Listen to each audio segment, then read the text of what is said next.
Hello and welcome to Open Minds UFO Radio. I am your host, and my name is Alejandro T. Rojas, super genius. And I have with me my good buddy Martin Willis, who joins us with UFO News, and he is also a super genius. Wow. So it's so you can call me Martin Super Genius Willis? Yeah.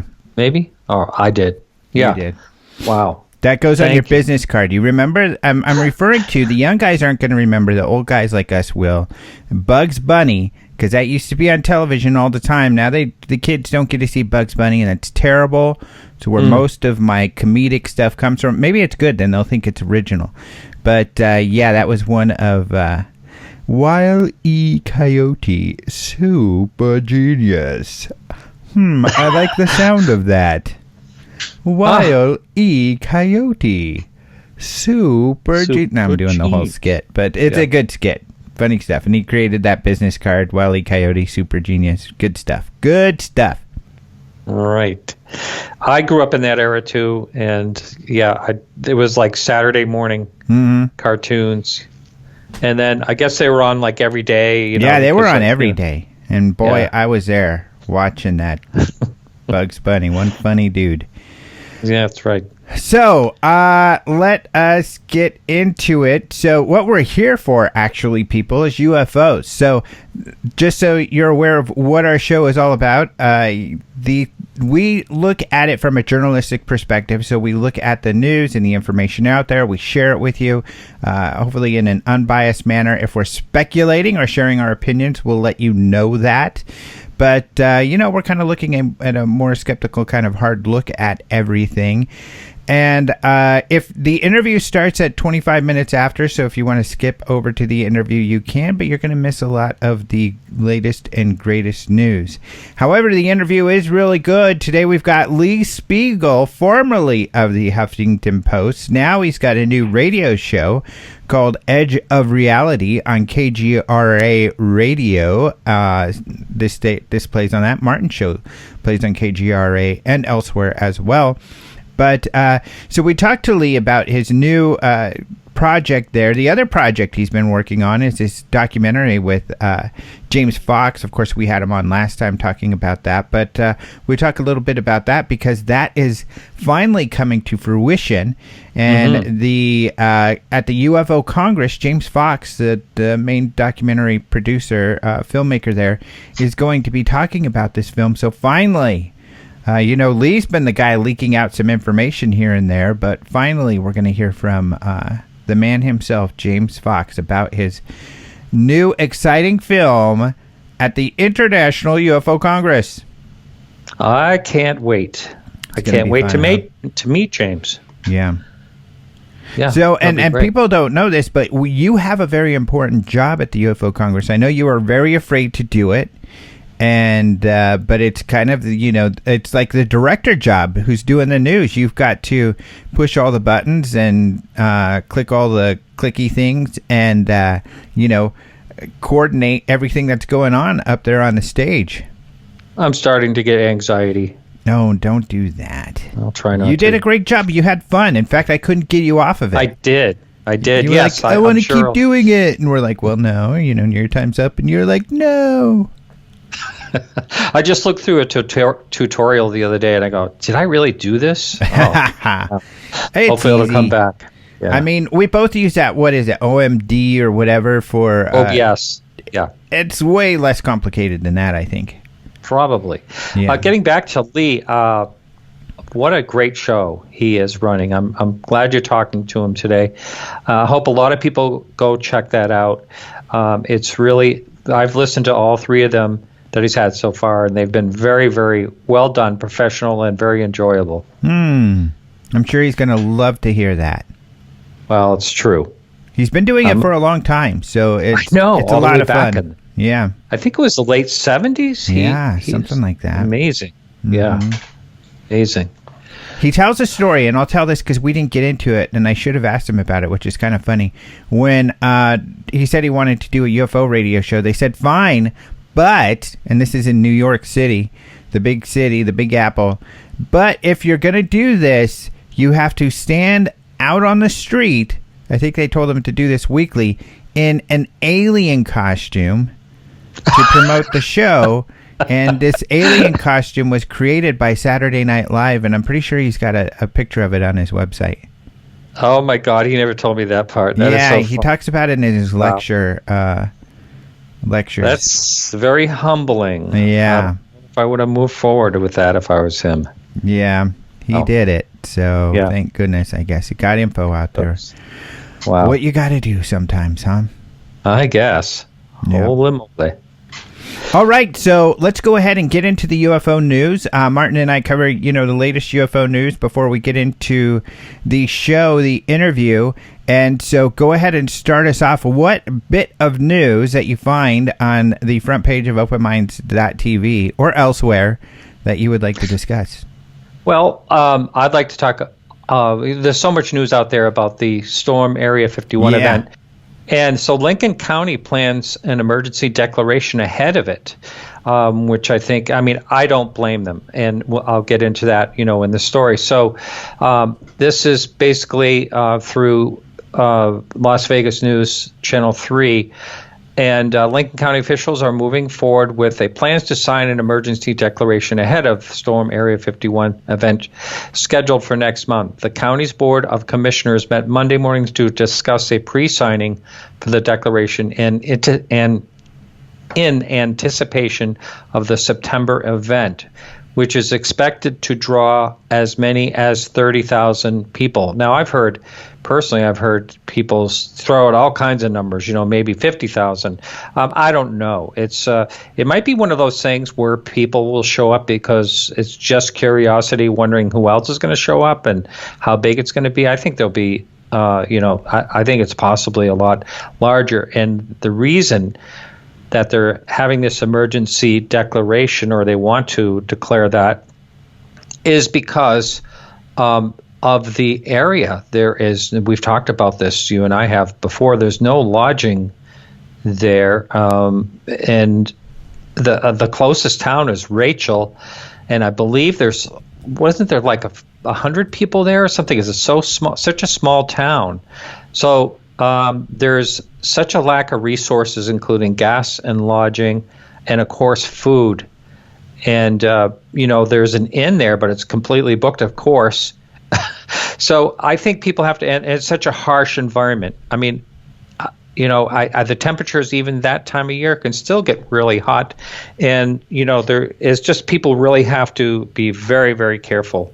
And I totally get the reason why they are declaring this. It's turned into now, it's a 3-day music and arts festival, and it's called Alien Stock. Woodstock. There's more than one.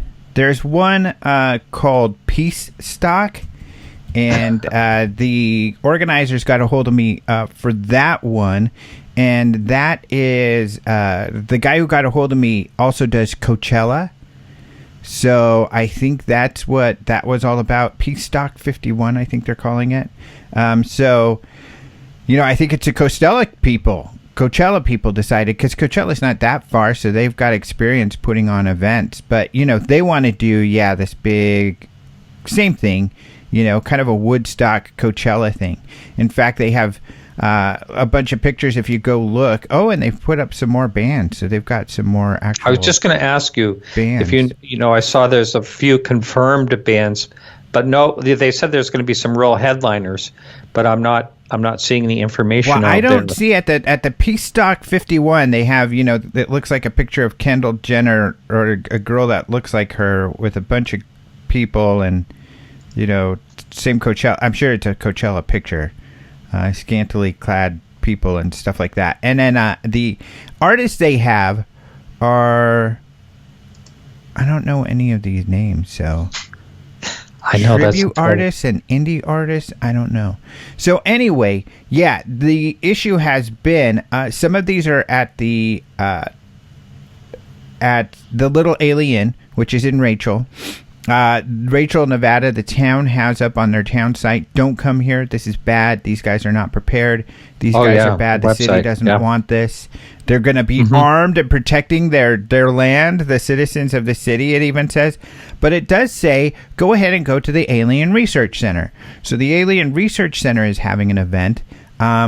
It may be. So I guess part of it is the safety, our safety concerns being met. And there are people reviewing that. And how far away is that center away from there? It's pretty close. Oh, okay. It's right there. It's the tall one. In fact, when Travis and I were on the Area 51 with the Kardashians, we went there with them also. So that was near. It's one of the stops. Let's see. It's near Crystal Springs, so it's kind of that 375 highway.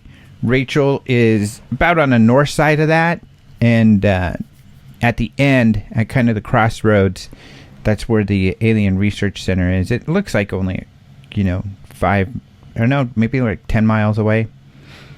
Alejandro, this just occurred to me. Does someone actually have permission to hold an event on a certain parcel of property? Yeah, well, some of these people own the property. Little Alien has property they own. The Alien Research Center has property they own. And yes, they have allowed people to work on this property. I see. The Alien Research Center, by the way, I might be speaking there for this thing. But the person I'm working with is working on making sure that they have they're vetting them, making sure they're legit. They've got all the safety concerns figured out, and we don't want to be a part of anything that's like some of these others. It's kind of shaky. But anyway, the permit, I guess there were some sort of permits they had to get, and that's why this news that you're sharing is kind of weird, because the latest I heard was that the town was saying, and the town said they do not have their permits. But it sounds like from what I heard, the permits were granted. But at the same time, the city is saying, we are going to declare this emergency. But an emergency declaration will also give them more funds. And that could be the big thing that they need, is just more money, allowing to, dip into another budget beside their own. And so that could be the background of this. It's probably to hire some more security officers, and maybe even some of the things that you mentioned, like making sure there's water and safety and all of these things that are supposed to happen. Yeah. Wow. And it's not going to be too long that, it's just like a month from today. I know. Right up. It's not very far away. Yeah, so we'll see pretty what wild. It morphs into. It's already morphed already. We'll see what else changes by then. So, I don't know, where those of us if we're going to be speaking out there, I don't know where we'd be staying or anything. But I do have a friend who said he wants to rent a RV, so I could crash on the floor of his RV or something. Yeah, that seems like the only thing that really makes any sense to bring there, some type of RV or. Yeah, so I don't know. We'll see. I mean, there's not a lot of time for the organizers to kind of figure stuff out. And this alien stock one that you're mentioning has gotten more press than this Peace Stock 51 from the Coachella people. And so, but they're all right there. So I think everybody's going to be aware of everything going on because, it's all right there. So we'll see. Yeah, and then what else in there was some other news regarding this. Our good buddy MJ wrote a story about how the whole thing's going to be a mess. And, of course, he referenced mostly alien stock and some of this, what I mentioned about the city. But here's another funny story. The only band booked to play Storm Area 51 has an interview here on why they might believe in UFOs. They're not sure, but maybe. And that's a band I have actually never heard of myself, but shame on me. I probably should have. Oh, I know. What? You haven't heard of this band? What is the name of the band? I forget. I'm going to take a look at those. So you take a look at the band and then let us know when you figure that out, because I don't know either, to be honest. But anyway, there's a story on that. And, of course, you can find these all on the front page of openminds.tv. And then let's see a couple other things going on. Oh, I wrote this story, and this was something I think I've talked about before. I don't remember. Brian Bender from Politico was at the Aspen Security Forum. And it's funny because some people will say, Bender's taking the lead from To the Stars on writing his stories, as if he's in the pocket of To the Stars or something like that. I talk to Bender on a regular basis. He lives out here. Not true at all. Of course, I had him on my show. He does important stuff like going to the security forums, and he's hanging out with, Assistant Secretary of Defense for this and Secretary of that, and, all of these lawmakers, all of these very, very highfalutin people. So, he's conversing with people. He has no concern about the UFO crowd. But, of course, he thinks some of this is an interesting story, because it is. And so that's why he covers this stuff. But interesting enough, he was sitting in one of the forums, and someone was brave enough to ask one of the admirals about UFOs. And you could tell the guy was kind of nervous, because his question didn't even fully get out. He was just kind of like, the Navy and UFOs. And so, and then people kind of laughed, which was disappointing. Yeah. So I wrote an article about this. In fact, Tyler Rogaway, who's a defense writer, he's like, well, it was in that crowd is probably a lot of defense journalists, and they laughed. It's disgusting. He called it disgusting that they laughed. Because these are his colleagues, Tyler Rogaway. He wrote for The Drive. And anyway, I posted this story in the Roswell Daily Record, but also on my blog, AlejandroTRojas.com. But yeah, it's so nice to be a columnist at the Roswell Daily Record. Some great people over there. But yeah, I wrote about this, and so the guy's reply was more interesting than what it seems. He said that essentially, here's how Bender put it, that Admiral Phil Davidson responds that there is now a reporting process for these unexplained sightings, and says the encounters were during a finite period. So that's an interesting quote. The fact that the Navy... Yeah, finite. The fact that the Navy has new reporting process is something that Brian Bender himself broke as a news story. He was the one with that scoop.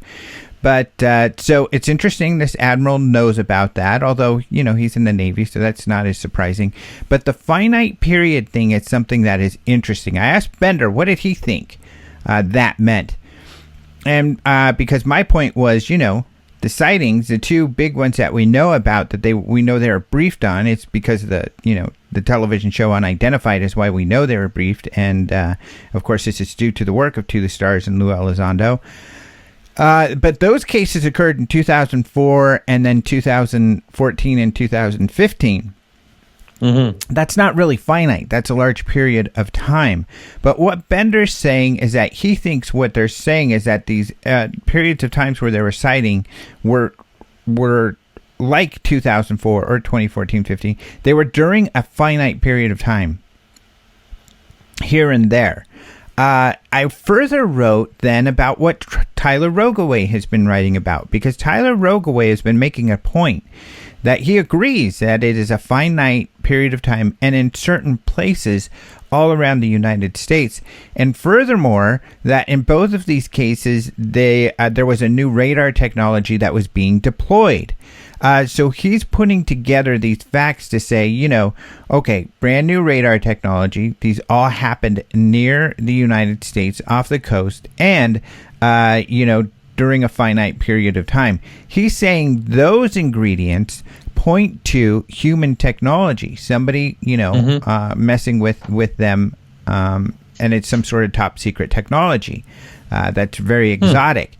However, he's saying that's just one possibility, because there's also the issue that these technologies, of course, are far superior than other technologies we're aware of. In fact, one of his quotes is that he makes the point that we have to, with the reporting of these encounters, now realize that technology exists that is capable of performing flying maneuvers that shatter our perceptions of propulsion, flight controls, material science, and even physics. That's his quote. So it doesn't answer all the questions, especially the harder questions, but to him, it answers more. And what I find interesting is, if the admiral is saying this, something similar to what Rogaway has pointed out, maybe their investigation is also similar to Rogaway's, in that they are looking for and they see evidence that perhaps this is human technology. So I don't know. We have zero insight into the any Navy investigation into UFOs. I mean, certainly we now know, because this is the other story I wrote is on my blog. I'll get into this real quick, and I don't know if you've seen this. Some new emails were released this week regarding how those Navy UFO videos were released. And, there's some spin in everything, but I looked at those emails and I wrote up a summary to kind of clarify things for people. And it really, again, shows what Elizondo was saying, but even more, it adds a little bit more. So it shows Elizondo having a conversation between, the DOPSR people, the people in charge of releasing stuff. Elizondo submitted it, the DD 1910, to get the videos released. And in this conversation, they say something like, well, if you, from what I understand, you can just get rid of the metadata, and then they're unclassified, and you can go ahead and publicly release them all you want. And it was Lou who went back and said, well, I'm not looking for, if this makes it easier for you, then a general public release is fine. I'm cool with that. But I was looking for more of a controlled release. So Elizondo's saying, I didn't want to release it to the general public. I was just going to release it to some, industry partners and some others.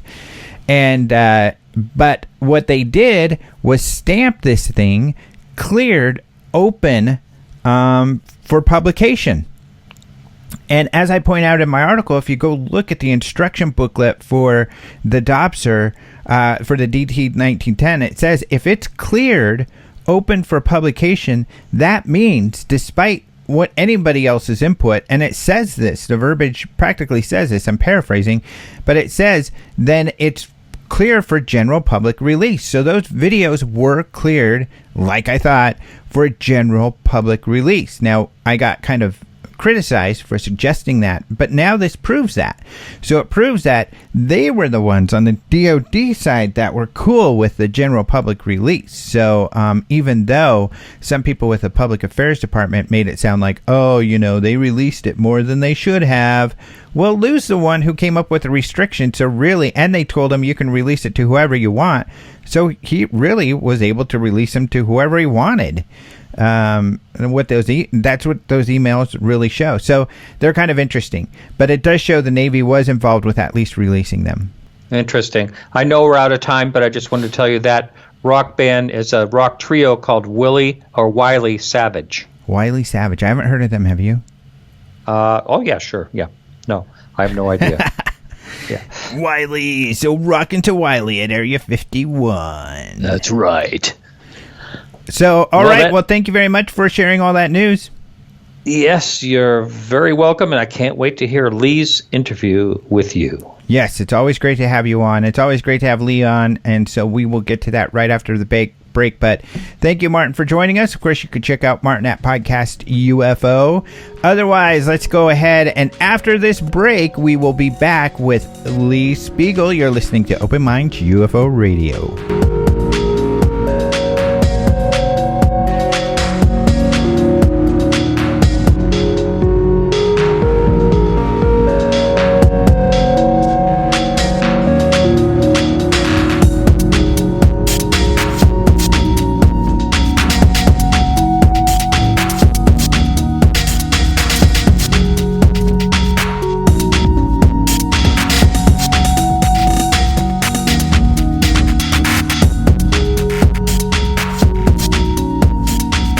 I am happy to welcome back to the show a dude who I feel hasn't been on the show in a while, although he might complain about that. He's been happily, probably by far, the guest I've had the most on the show, and that is the esteemed Lee Speigel. Hello, Mr. Speigel. Oh, thank you, Alejandro. I don't know. Do I prefer the word esteemed or dude? I have to think about that. How about esteemed dude? Esteemed dude.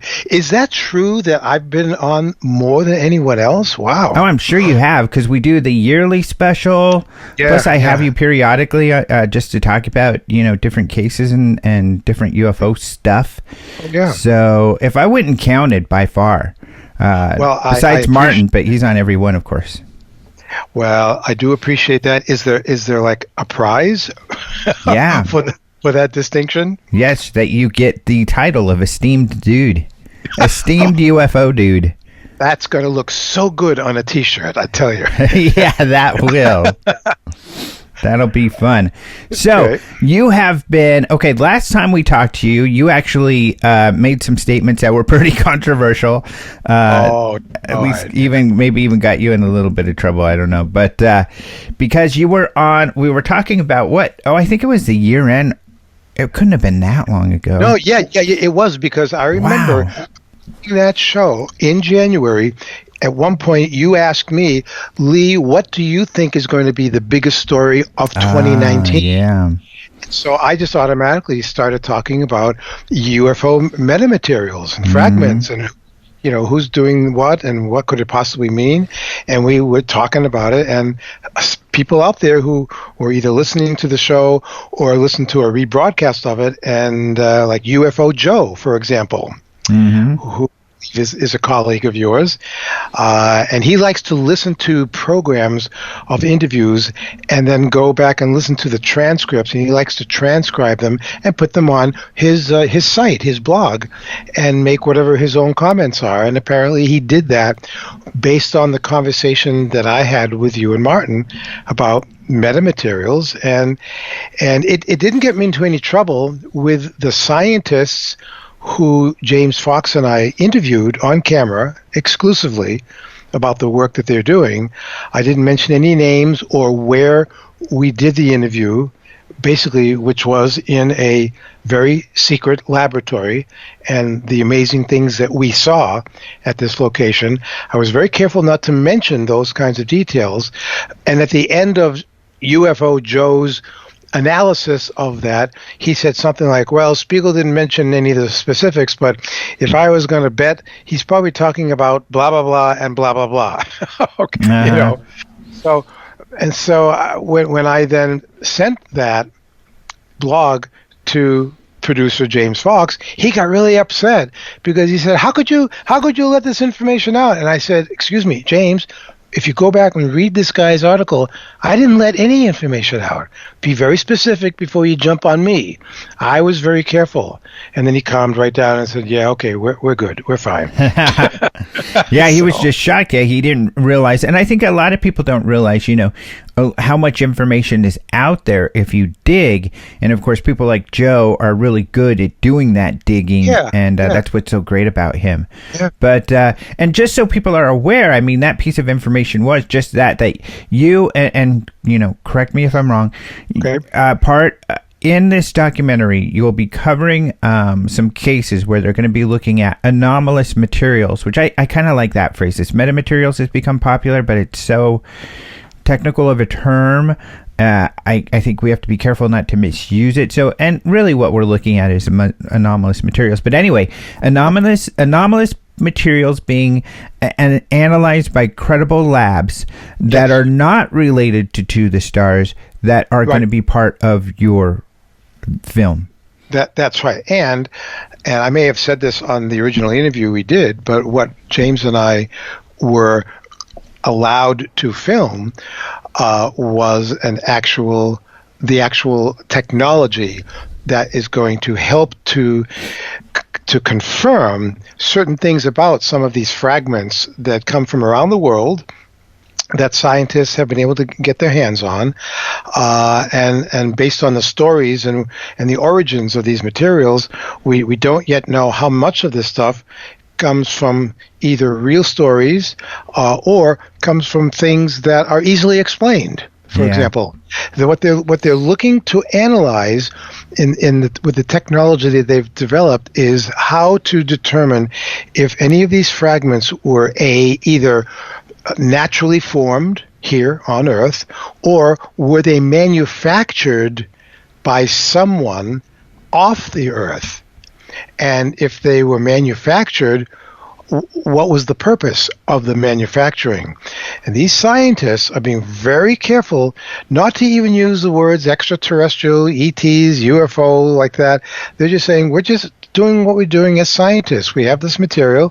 We're using this contraption, this technology, to really analyze this material. And once we get our information, we're going to give it to science. We're not going to hoard it for ourselves. We're going to release it so that other scientists everywhere who don't have the same technology that we're using, so that all these people can then take it and make their own conclusions, do their own experiments. All we're doing is the initial work and then saying, here, now you folks take it. We don't want it anymore. I mean, they want to keep it nice and simple without making any crazy assumptions or speculations. It's like, here's what we've discovered. Now it's your turn. Really. And that's what's exciting, because that's exactly the way it should be done. That's the right way to do it. I think that, I know who you're working with, and because I've got to help with the production a little bit of this, and so I am privy to this knowledge. But the point is that they are people who are doing it right, and they have been very tight-lipped and careful about what they've said publicly. And I think you personally, know who these scientists are, so you can confirm that when I say they're legitimate, they are legitimate. Yeah, these are legit dudes. Yeah, exactly. But to the stars we've seen, there have been comments made occasionally, and I understand how it's hard, because people get so excited, but I think it's wiser just not to say anything, because sometimes when you throw stuff out there, people get excited and make assumptions. So, and that's probably why James didn't want information out either, but because that can happen. But it's so exciting that we're at this point right now to have these two different projects looking into this sort of thing. And I don't even know if it's just these two. I'm assuming that there are other places around the world that are doing this kind of work, because it's work. It's not just scientists here in the United States. There are scientists in many countries that would love to get their fingers onto this stuff. Now that it's no longer taboo to even talk about this stuff. And our audience and some of the audiences of some of our few select friends are very lucky, because they have us to ferret this information out to share with them. I hope that that's true, because it's really important to make sure that the audience, or the people, the public in general, get their information from good places. Every time I do a presentation somewhere, one of the first things that I say to people is please don't get all of your UFO information just from watching Ancient Aliens. Please. Yeah. There are many places where you can go to, and I'll steer you into different directions of where you can continue beyond what I'm saying to you all here. You can go do your own research, do some legwork, so that tomorrow, around the water cooler, you'll be able to say something that'll make great, interesting water cooler conversation. Right. Exactly. And I guess when it comes to the film, now we know the name of the film now. It's called The Phenomenon. And we didn't know that before, early on, years ago, in its first incarnation. It was going to be called the 701, representing the 700 alleged, there's different numbers actually, but the 701, because this was said at one point, unexplained cases from Project Blue Book. But out of this film, such as this material, about what percentage? That most documentaries are kind of a rehash of stuff that's already been out there, but most of what you all are working on, and I think it's fair to say, is new. Yes, a lot of the stuff is new, and in fact, you and your audience at next month's International UFO Congress in Phoenix, you're going to get a nice little preview, because James Fox is one of your speakers, and he specifically he agreed to do that because he wants to talk about the documentary. He hasn't really done that very much at all, but now we're getting so close to finishing it and having it be released to the public by the end of this year. He's now ready, and I think the UFO Congress will be the first place he's going to where he may even show some visuals about it on stage, and he will talk about some of the amazing people that we've interviewed for the project, including Nevada Senator Harry Reid, former White House Chief of Staff John Podesta, Dr. Jacques Vallée, who was my first 2-hour guest on Edge of Reality Radio just a few weeks ago. Mm-hmm. And we also will have several government and military officials in the film talking about the phenomenon like never before. It's going to open up people's minds to the fact that, wow, we're looking at something that's really serious. I think in recent weeks and months, because of shows like Unidentified on the History Channel, that just had its first 6-episode arc. I saw all 6 episodes. I know you did. Except for a couple of things that I wasn't crazy about, I liked what they did. I liked a lot of the information that started to come out. They were being very serious. They had people that were forthcoming in and out of politics and the military, and that's what people like you and me and other writers have been clamoring for, to be able to give to the public. Here's another jet fighter pilot. Here's another scientist. Here's another politician. The story that you jumped on of Congressman Mark Walker from North Carolina. That's a story I'm interested in too. And here's a guy who just sent a letter to the United States Navy Secretary, basically saying to him, all these pilots, these Navy pilots we've been hearing about over the last few months who've had UFO encounters, what's up with that? And is the investigation ongoing? What can we expect? Will anything more be released? And this is the congressman who's basically saying, I want this information. Now, as I understand it, Alejandro, didn't he? I think he wrote the letter at the end of July, and or just like around July 19th or thereabouts. Yes, right, because then he went on to talk to Tucker Carlson on Fox on the 29th. So this letter has been out there since almost exactly a month ago. And I don't know, unless you've heard anything different, and I haven't. I've been looking. Has there been any response to that letter to the Secretary of the Navy? Right, there has not. And that is very interesting. I think that's a great point that you brought up, that there's not.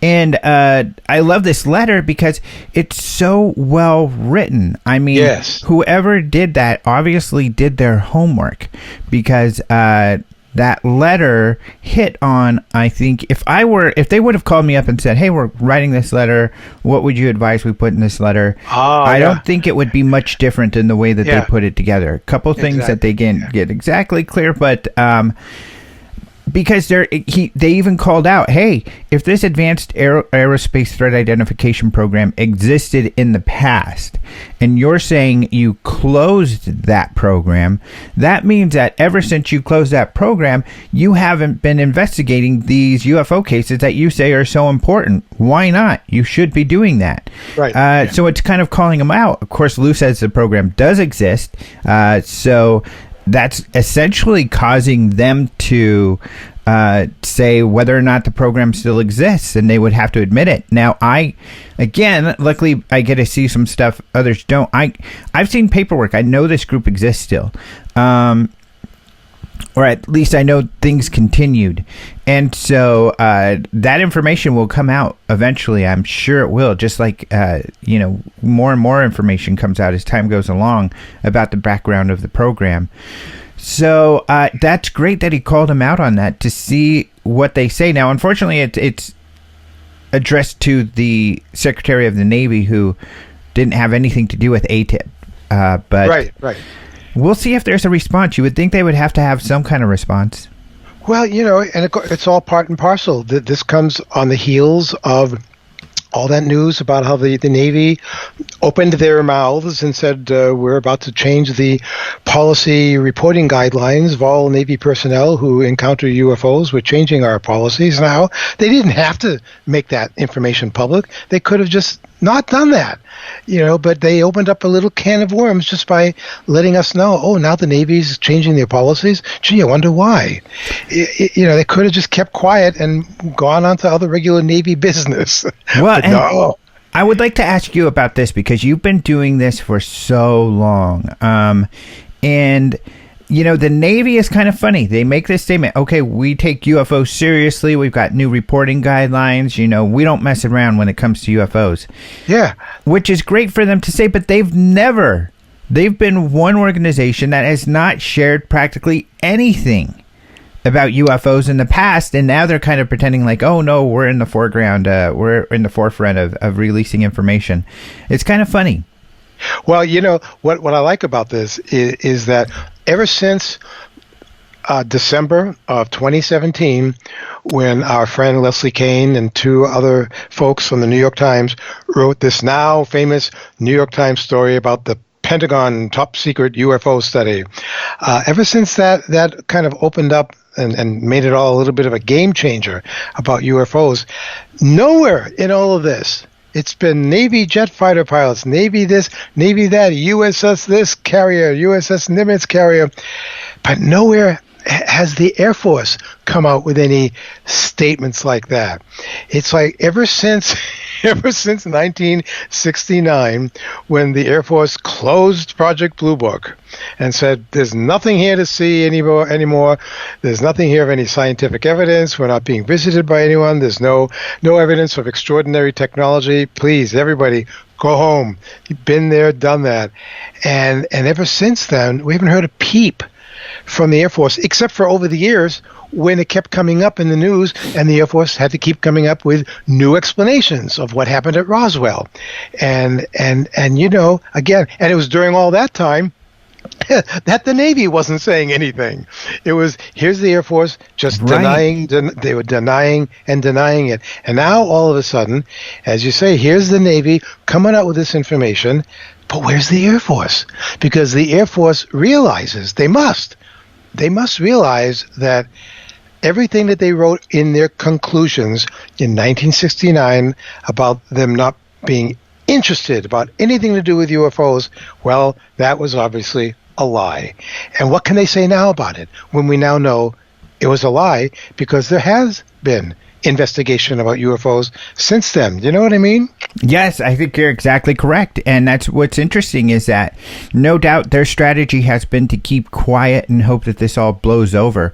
But I don't think that it is. I think that's the beauty. And this is why, people should be enthusiastic about To the Stars doing the work they do and keep putting pressure on these organizations so they can't just let it go. Because if they continue to influence lawmakers like Walker to ask questions, then they can't remain silent, and they're gonna have to be forced into making some comments. And certainly from what I understand, To the Stars is not going to let up on any pressure. I think that the Phenomena documentary that you all put together will help.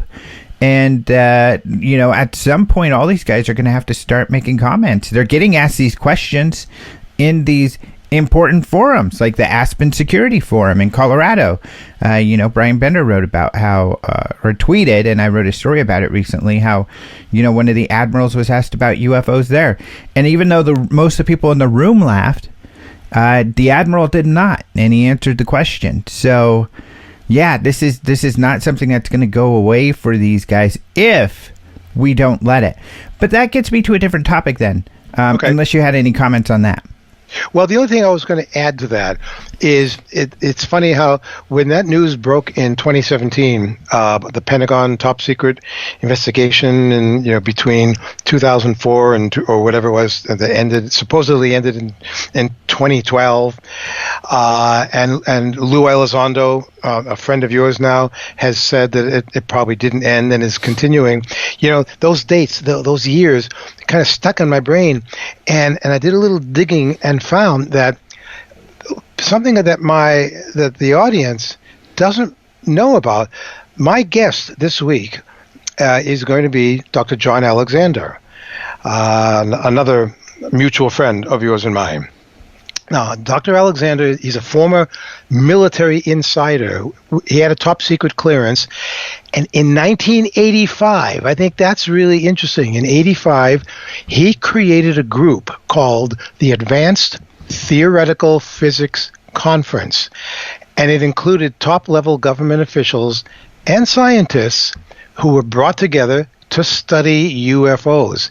And I was reading through some more stuff about them, and it said among their conclusions, number one, some UFOs are real and of unknown origin. Number two, there have been incidents involving interactions between UFOs and military. And number three, there have been interactions between UFOs and airplanes that raise safety issues. I mean, this is heady stuff, and that goes back to 85 that Alexander was involved with that. Mm-hmm. So I think the point that I'm trying to make is there have been military and scientific people, individuals and groups who have been studying this in one form or another for years. This is nothing new.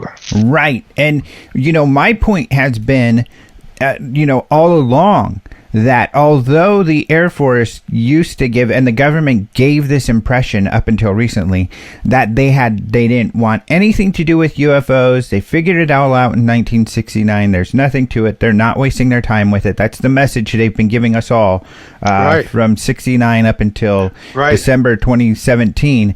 That has never been accurate. That the entire time, you can see this throughout the Blue Book Project or all of their projects, and up until the modern days, John Alexander and his group that you just mentioned being an example, there have been insiders that have not come to conclusions regarding UFOs and have been interested in UFOs. A large percentage of them, not only when it came to Blue Book, people like Even Ruppelt, who disagreed with, the way leadership essentially handled the investigation. Right. And they've wanted investigations all along. So there have been UFO advocates on the inside. And finally, one of those has come out, Lou Elizondo, to say, hey, we did work investigating UFOs and we found credible stuff here. Yeah, and people need to know about it. Yeah, exactly. So, I think, especially in this context, and it is a little bit your perspective from as a journalist as well. There are a group of people who are very critical of To the Stars, and I certainly do not discourage anyone from being critical and putting a skeptical eye towards any of this to make sure that everything's on the up and up. But having said that, some of these people see people like myself or George Knapp or even Brian Bender, who works for Politico, would not care about any of this stuff as being led by To the Stars. And I think that if you wrote more about To the Stars, they'd probably put you in that group. I mean, do you see this as these people, other than myself, or if you want to include me as well, whatever, but as being led by To the Stars, or just writing the news and telling the news? I think I know you well enough. Sorry.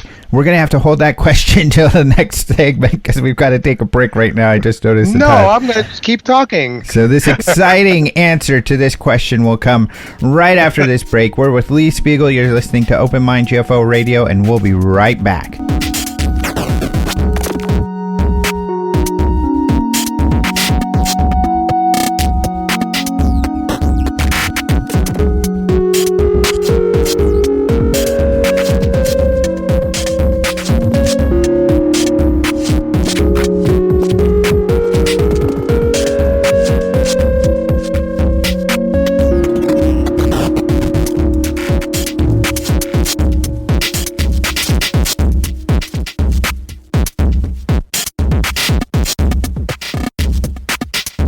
We are back with Lee Speigel, and we left you guys with a bit of a cliffhanger. I was asking Lee his thoughts, the coverage by those in the mainstream media who are covering To the Stars, like George Knapp and Brian Bender and Leslie Kean.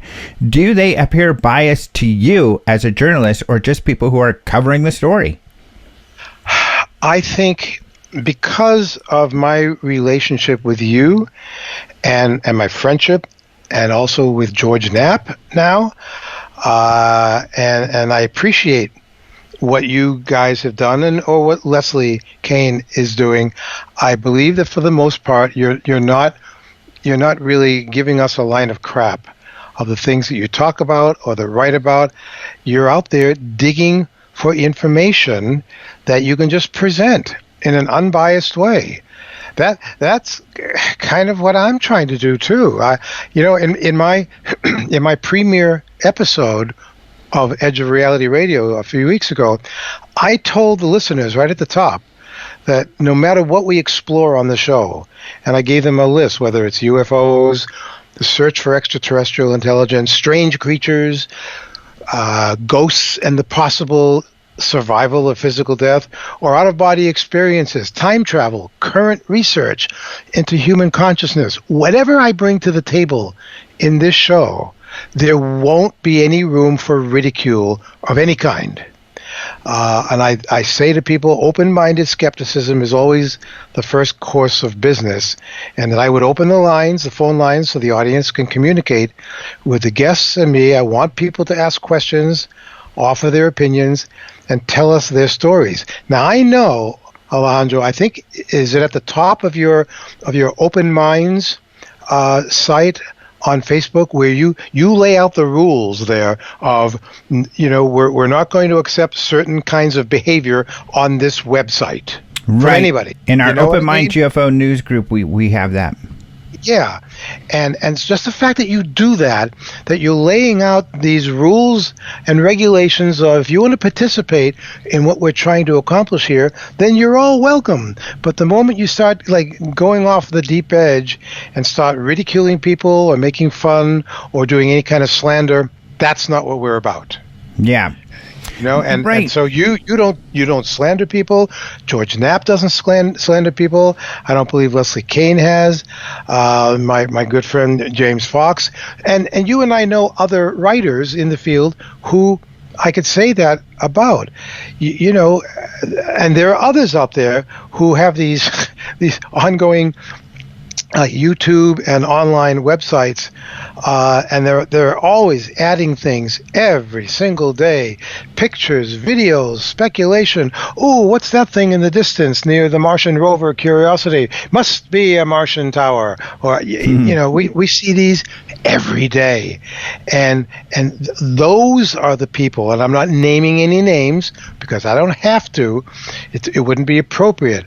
I'm just saying there's a lot of stuff out there that's being put out there by people who don't care about the truth.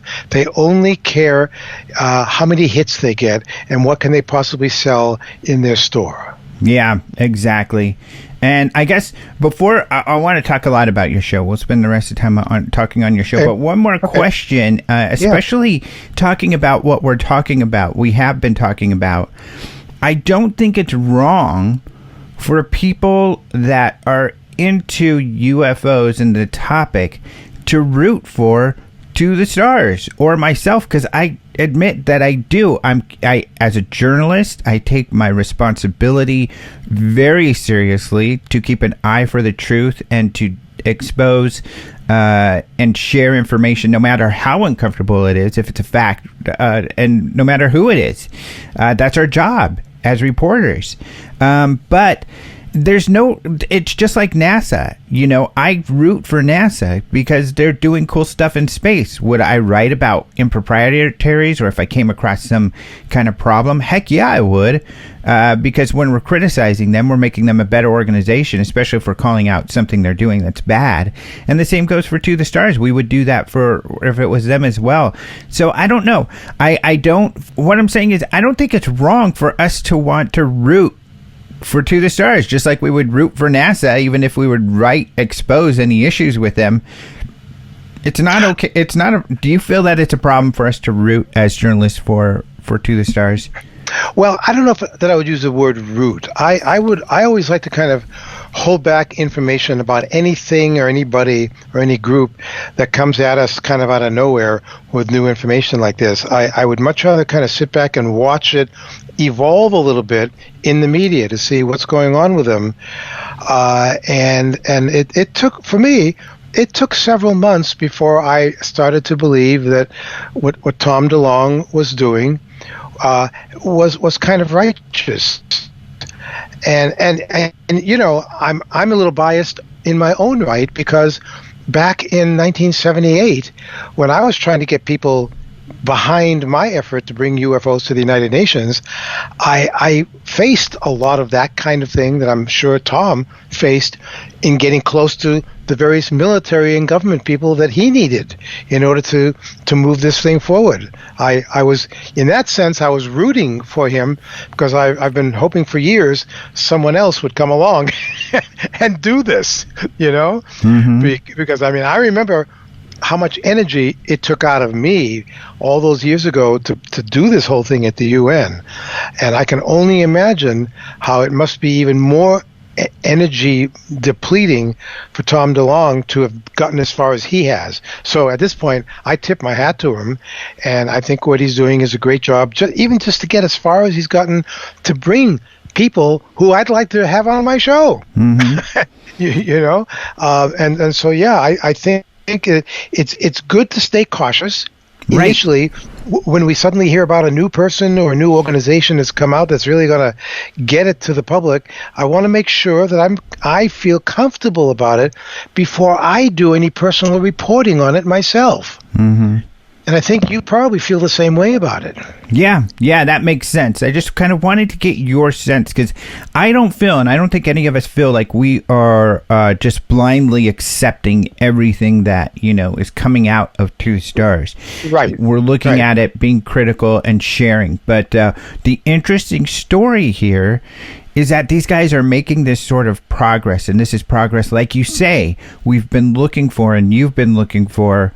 And I think, people may say, what is he talking about? Like, he's the only one who's done this. But I think it's fair for you to say, because you guys took this really far when you took it all the way to the UN. You were on the UN floor presenting UFO information to the general session there. And that's not happened since. And that's very important. It took 40 years to actually get the video of the footage of the UN presentation. And I didn't find it. It was James Fox's sister Kelly. She was out there. What do you mean?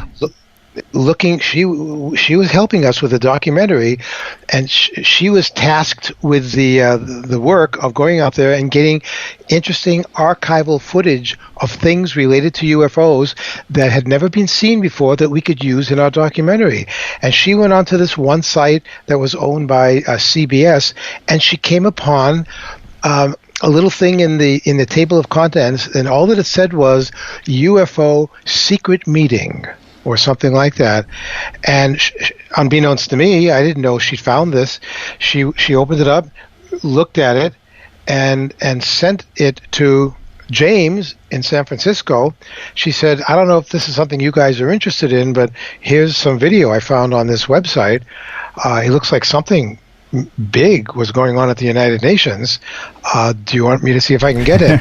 And apparently James looked at it, and he called me, and all that he said to me was, what have you been looking for 40 years?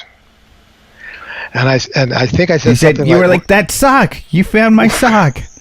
Well, no, I mean, I didn't want to say anything like, I'm looking for a good wife. Just give me a good wife. No. But no, I said, well, the only thing I've been really looking for is any lead to my United Nations presentation. And he said, we got it. And I said, are you kidding me? He said, I'm sending you a sample of it right now. And what he sent me, it blew my mind. And I only saw part of it at that point. And we had to go through a lot of twists and turns and somersaults to get the guys at CBS to relinquish the high definition film footage that they had of the presentation, because it was their attitude initially that they have it, so they own it. And I thought, I don't know, that just doesn't sound right to me.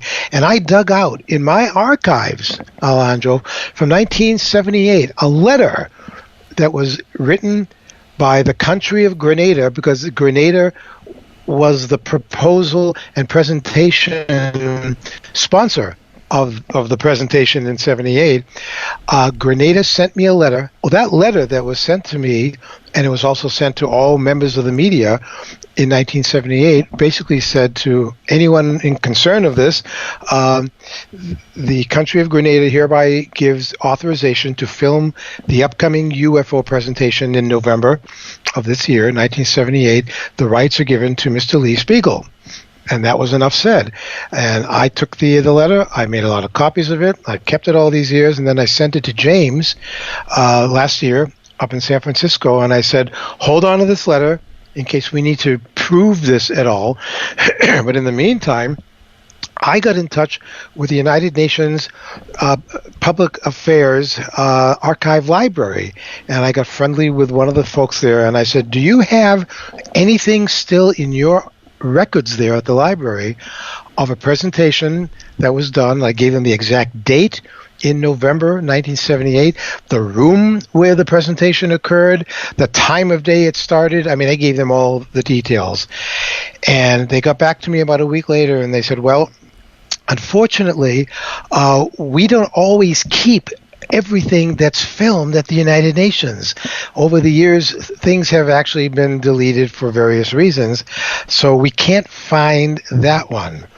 And I said, well, I have found the presentation, but CBS Media is claiming that they own it, and would that be correct if it was something that was shot at the United Nations? They did a little more investigating and got back to me and said, actually, no. Anything that's shot here at the UN on our property, we are the copyright owners of it. And we would like to help you, retrieve this so that it's yours. I said, I love you. What do we have to do? And they sent me a whole bunch of forms to fill out that would basically be a form from the UN to me and to anyone else who's out there looking at it, saying that this UFO documentation presentation is under the copyright of the UN, and Mr. Lee Speigel is the only other partner in connection with this that we are allowing who can use it, and we are charging him $0 for the footage. Because the CBS people, they were going to charge us upwards of $100 per second. Oh, my gosh. Oh, yeah. And this is like an hour and a half presentation. So do the math. Are you kidding? Yeah. So we worked it all out. I sent the letter, and the UN sent the letter to the folks at CBS. And so the guys at CBS called us and said, okay, you've got it. What format do you want it in? And we hope you enjoy it. And we didn't have to pay anything for it. Yeah, that is so exciting. And see, this is when we're sitting on secrets. Yeah. My goal is always to get those secrets out? How do we make the situation so we can share this information? And I get excited when we can share, because this is a story I haven't shared, that you guys got this video. And I don't think you have either. I think you asked me not to. So this might be another scoop.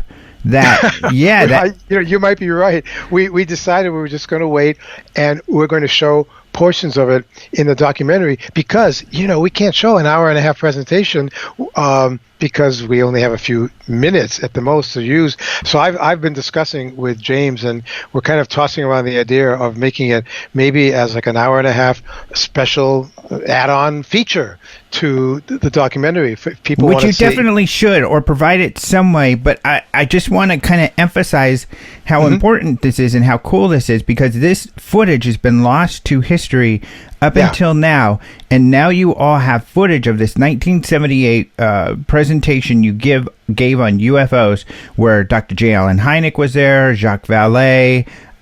You can mention some of the others. Lieutenant Colonel Larry Coyne, helicopter pilot, where you could have heard a pin drop at the UN when he told his complete story of almost colliding with a UFO in 1970. That's so great. Yeah. And you've got footage of that. And does it look good and does it sound good and everything? It's great. It's great. I think I even sent you maybe a couple of seconds of some of that footage. Yeah. It's beautiful. The audio quality is great.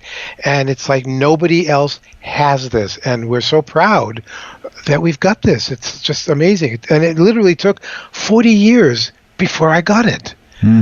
So you wait it out long enough, and you put enough feelers out there, and I guess you get back what you put into it, or something like that.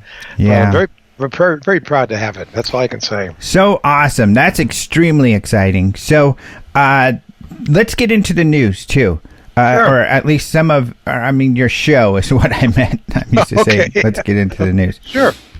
So your show, Edge of Reality Radio with Lee Speigel, it's on live 8 p.m. Eastern on KGRA Radio. And so I'm assuming you take calls.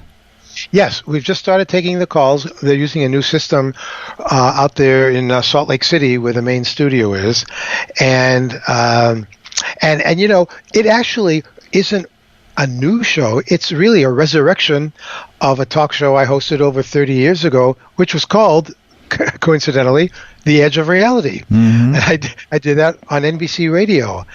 And that even came about because when NBC heard that I was doing this UFO event at the UN, they asked me if I'd be interested in coming on the air every night to broadcast UFO reports. How could I say no? And that led me to being on the air with NBC for 8 years and ending my NBC career with Edge of Reality. So I'm so happy to be bringing Edge of Reality back now in the new format. So that's really exciting that you have the show now. And you've done, 3 episodes now? So far, the first one on August 1st was my guest was appropriately and happily Dr. Jacques Vallée, and as you know, Jacques and I have been friends for over 40 years, since he was one of my speakers at the 1978 UFO presentation. And when I told him that I was going to be doing a new radio show and would he consider coming on the first show, he said, "Oh yes, I would love to do that. Just give me the date and the time, and I'll be there." I was so happy that he did that, and it was great, and I was thrilled to bring him on the air like that, because he doesn't do a lot of radio right now. He's kind of laying low. Yeah, and I mean, he has reason to, because there are a lot of people who are after him about some of the work that he's doing now in and out of the UFO community, and he's a venture capitalist out of Silicon Valley, so he needs to be a little careful about what he talks about, because he has his own reputation as well to maintain. Right. So that's exciting. And you're not only covering UFOs on your show, it appears, right? Oh, that's right. Let's see. In the second show, let's see what I did in the second show. Well, another good friend of ours, our mutual friend Ben Hansen, was on the first hour of the show. Ben is the leader of a team that's been investigating a whole series of paranormal experiences on a Travel Channel series, and it's called Ghosts of Morgan City. And Ben's crew came up with a pretty amazing apparition walking through a house, and they caught it from two different angles. That's really unique. It's a unique piece of evidence because they completely worked around the idea that it was either a phony apparition, someone else got into the house, it was someone they didn't know, it was part of the crew making a joke. That was all ruled out. And Ben himself was freaked out. And so we gave a link for people who wanted to actually see the apparition. It's quite something to look at.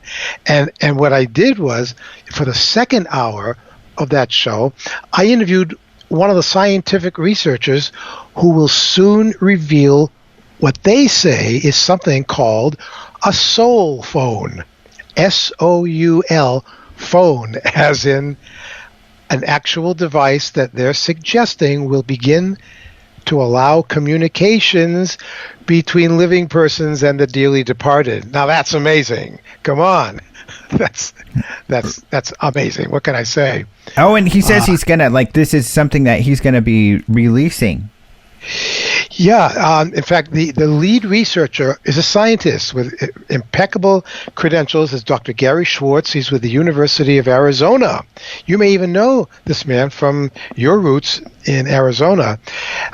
They've been doing laboratory experiments there and coming up with amazing pieces of evidence that can somehow prove that there was other energy involved in a controlled laboratory situation. But this soul phone thing is going to take it to another level. And they will release that information in the fall when Dr. Schwartz's new book is going to come out about it, and he's going to come on Edge of Reality. But in the meantime, I had his partner, Dr. Mark Pitstick, talking about this and a thing called the Soul Phone Foundation, where they're beginning to let people know that it's entirely possible, and how amazing this would be for all people on the planet if it could be proven that there is life after death. Yeah, I used to know a guy in Colorado who was working on this same sort of thing. He had a bunch of interesting stories. I forgot what they called it. The using technology to talk to the past. They had a term for it. But yeah, I knew a guy who worked on that sort of thing. And well, are you talking about the thing called EVP? It's electronic voice phenomena. Oh, okay. No, there was something else, trans something. I can't remember the name of it, but where they were building like soul phones, kind of like you're talking about. So. Yeah, I've said for years that, in my opinion, there are two topics that all humans, at some point in their lives, anywhere where they live, all humans wonder about the answers to one of two questions. One question is, are we alone in the universe? And what all that means. And have we been visited? Are we being visited? There's a big question. And the other question is, what happens at the point of death? Do we survive death? I can't think of any other topics, Alejandro, that people wonder about more in the scheme of things, you know? Mm-hmm. Yeah, that makes a lot of sense. Now, so how do you feel about this technology? Do you think that it's legit, or you're probably more like me? Well, it's like my attitude is like it was with Tom DeLonge and To the Stars. I know who these researchers are. I interviewed Dr. Gary Schwartz about 9 years ago for one of my Huffington Post stories when he was doing the early research. And he is a legitimate scientist. He has impeccable credentials. And so I'm holding off my feelings about this until the next interview. And it's not even the next interview. I would like to be somewhere where they may have a strong signal or a strong connection somewhere to get some voice communication. I mean, who wouldn't? Who wouldn't want to be there and hear something like this? This is like the whole ball of wax. Like it's like if a UFO literally landed on the White House lawn and we all knew about it. That's it. That's the end of the game. We are now welcome into the Galactic Federation. Yeah. It's very interesting. I am like you. I'm like, hey, these guys are legit. So if anybody's going to do it, it's going to be someone along these lines. But still, it's such a incredible claim that, we'll have to see, I guess. Absolutely incredible. And then last week, I had on a man who I hadn't interviewed in almost 10 years. And one of the very first books I ever bought when I started looking into UFOs way back in 1973, a book I bought called The Bible and Flying Saucers. And I just ate that book up. I thought the premise of the book was amazing. And not only because it was just another author, but the author, the Reverend Dr. Barry Downing, a retired Presbyterian minister who earned his PhD at the University of Edinburgh in Scotland. Again, impeccable credentials we're talking here. And he's listed in Who's Who in Theology. It's like when you get people like this who are brave enough to put some ideas down of what they think based on research they've done over many years, I'm one of those who wants to hear about their research. Yeah. I'm not going to just listen to anybody else who I've never heard of before. And Dr. Downing gave me such a good interview last Thursday. I was amazed at all the things that he was saying. And he had very little support, not only from friends, but from members of the church who knew what he was doing and knew about the book he was going to put out. Now, that was like 50 years ago. That's the kind of anniversary he just celebrated for that book. Really, people did not want to support him or his ideas, and we only had one caller that night. And during one of the commercial breaks, I said to Reverend Downing, I said, I'm a little surprised we're not getting very many callers, because I would have thought this topic would have opened up all kinds of people out there. And he said, well, don't be surprised. It's been my experience that a lot of people in and out of the church are very reluctant and very uncomfortable to talk about the possibility that a lot of events in the Old and the New Testaments had something to do with UFOs. People don't want to talk about that. Yeah. Wow. Pretty wild topic. Yeah. And so far, the shows have been great. And as I said before, I've got Dr. Alexander coming on, and we're going to talk about things that this man is a global adventurer. He's been to every continent and almost every country, and he has seen things and been privy to things in places like villages, hidden villages in the Amazon jungle, who allowed he and his wife to go there and witness amazing, almost magical spiritual rituals that other white people or people from outside of the villages were allowed to see, and they were allowed to film these things. I mean, has nothing to do with UFOs, but wow, has his eyes seen many things out there. And we're going to talk about that, and not just UFOs. That's exciting. So your show, now that we're pretty much out of time, of course, your website is leespeigel.com, yes. But your show can be heard on KGRA. People can go to kgraradio.com and look at and find you in the show's listings there. But Edge of Reality is the show. And congratulations on getting that rolling. So that's probably been pretty fun for you. It is. It's fun. I had forgotten how long it takes to prepare a 2-hour show. Yeah. Every week. But no, I'm into it. I'm pacing myself, and once I'm right at the top of the hour and I know that the microphone's on and I can start talking, I get totally relaxed at that point because I feel like, wow, here we are again 30 years later, and how much fun is this? Yeah, exactly. So cool. Well, thank you so much for coming on the show again. It's always good to get an update from you and what you're up to. And of course, I wanted to share with everybody that you got this great new show now. Thank you. I appreciate it, Alejandro. Congratulations to you and the upcoming UFO Congress. I know you're hot and heavy, deep and thick of the middle of it all right now, getting ready for it.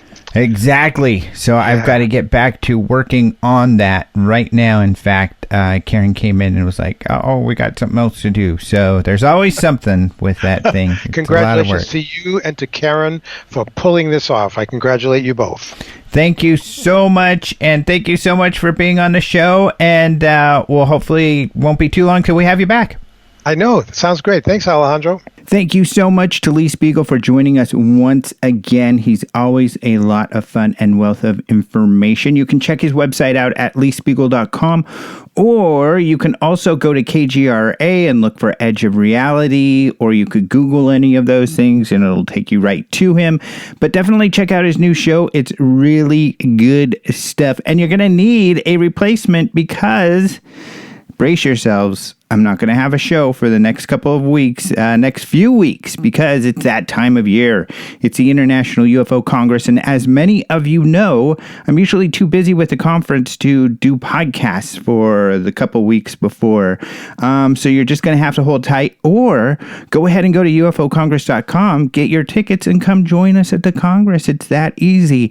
If you're jonesing for hanging out with me or talking UFOs or hearing me talk UFOs, then just come to the Congress. It's that easy. So ufocongress.com. So be sure to go there, get your tickets, or come. It's going to be a ton of fun. And a lot of what we talked about on the show was the Phenomenon documentary.